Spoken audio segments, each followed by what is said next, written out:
আমরা এখন থেকে কথা কম বলে কাজ বেশি করার চেষ্টা করব। এখানে প্র্যাকটিসগুলো ভিন্ন ভিন্ন আঙ্গিকে আমরা শুরু করেছি, সেই প্র্যাকটিসগুলো আমাদেরকে পরিবর্তন করতে হবে।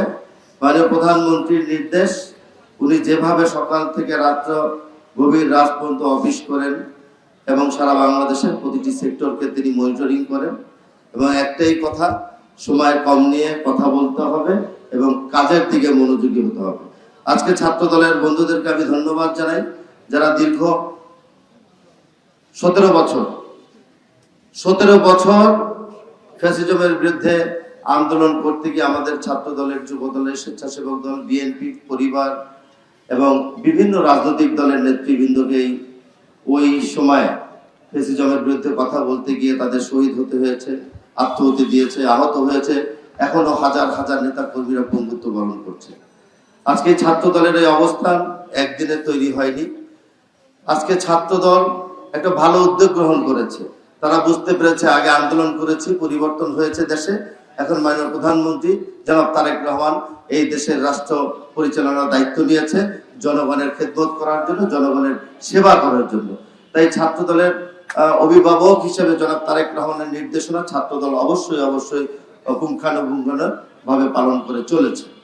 আমি আজকে এই ছাত্র দলের এই উদ্যোগকে আমি ব্যক্তিগতভাবে এবং দলের পক্ষ থেকে তাদের অত্যন্ত সামনের দিনগুলোকে আমি আরো মঙ্গল কামনা করি এবং তারা এই কাজগুলোকে আস্তে আস্তে ধীরে ধীরে বাস্তবায়নের দিকে নিয়ে যাবে। আমাদের জুলাই মাস, এই মাসটা আগস্ট মাস, জুলাই মাস, সবাই বলি আমরা জুলাই আগস্ট, সবাই বলি জুলাই আগস্ট, এর আগেও অনেক আগস্ট আছে। 17 বছরের দীর্ঘ যেই প্র্যাকটিস গুলো করেছি আমরা দীর্ঘ 17-18 বছরে হাসিনার বিরুদ্ধে আন্দোলন করতে গিয়ে আমরা অনেক ক্ষতিগ্রস্ত হয়েছি। তার ফলশ্রুতিতে তো জুলাই আগস্টের সৃষ্টি হয়েছে। আমরা ছাত্র দলের অনেক নেতা কর্মী শহীদ হয়েছে।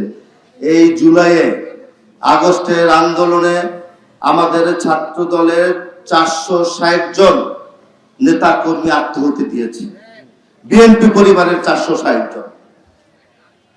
অন্য একটা রাজনৈতিক দলের দেখান তো এরকম শত শত নেতা কর্মী আত্মহত্যা দিয়েছে কিনা।